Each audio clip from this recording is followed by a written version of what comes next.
Amazing catalyst. जो इस time सबसे बड़ी डिस्कशन बच्चों में चल रही है वो है कि जो हमारा जेई नीट एग्जाम है 2020 का, क्या वो पोस्टपोन होगा या नहीं होगा। बहुत कंफ्यूजन है, कई बोल रहे हैं कि होना भी चाहिए और कई बोल रहे हैं नहीं भी होना चाहिए। तो वो तो हम नहीं बता सकते कि होगा या नहीं होगा, हाँ बट हम उसके चांसेस बता सकते हैं, ठीक है, पोस्टपोन होगा कि नहीं होगा।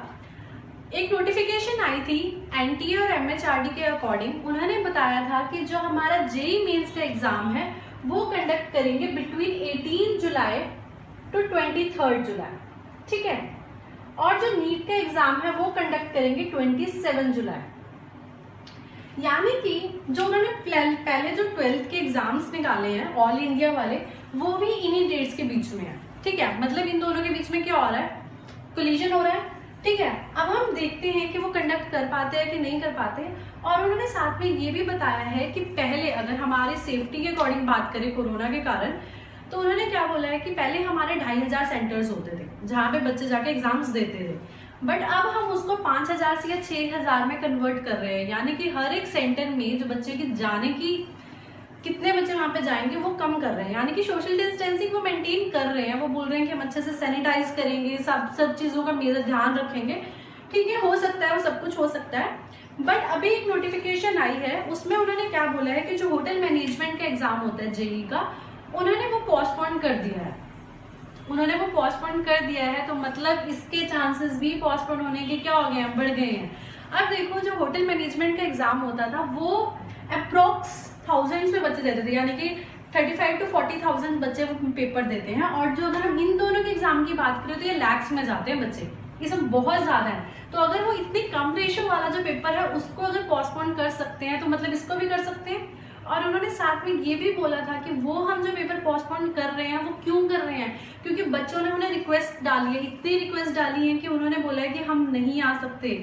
कई ऐसे भी बच्चे हैं देखो जो यहाँ पे नहीं, बहुत दूर है, जिनके पास इतना कन्वीनियंस नहीं है आने के लिए, जिनके पास फोन्स नहीं है, नेट नहीं है, वो कैसे स्टडी करेंगे। तो उन्होंने क्या बोला है कि हमने उनकी रिक्वेस्ट एक्सेप्ट करके वो पेपर पोस्टपोन करवा दिया है। तो अगर हम इसके लिए भी रिक्वेस्ट डालें, क्योंकि हम देखो हम लोग क्या बोलते हैं कि हमारे पास नेट है, मेरी पूरी तैयारी है, बहुत बच्चे ऐसे हैं कि जो बहुत पूरी तैयारी करके बैठे और वो चाहते हैं कि हो जाए बस हमारा एग्जाम, तो ठीक है हो जाना चाहिए। बट ऐसे भी अगर हम अपने आप को साइड में रख के औरों के बारे में सोचे तो कई बच्चे जिनके पास नहीं है रूरल एरिया में, तो हमें उनका भी ध्यान रखना है।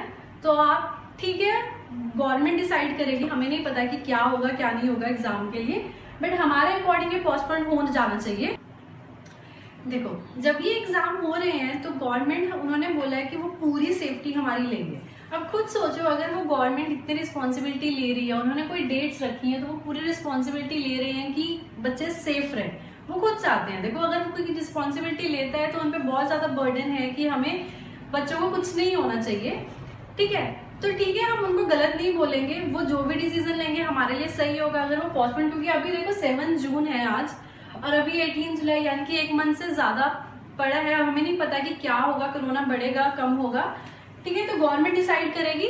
तो इन सब चीजों को छोड़ के, सारे कंफ्यूजन बर्डन सब कुछ छोड़ के अपनी पेपर की तैयारी करो, अच्छे से पढ़ो सारा, कोई कंफ्यूजन, अभी तुम्हारे पास रिवीजन का टाइम है, तुम चैप्टर्स कर चुके होगे, रिवीजन करो, जितने पुराने पेपर सॉल्व कर सकते हो उतना करो। तो इन सब चीजों को भी साइड में रख के अपनी अच्छी तैयारी रखो। अगर वो इस दिन लेते हैं तो इसके लिए भी रेडी रहो, और अगर नेक्स्ट में लेते हैं, अगले इसकी कोई डेट आती है तो उसके लिए भी रेडी रहो कि हमें अच्छे से करना है, ठीक है।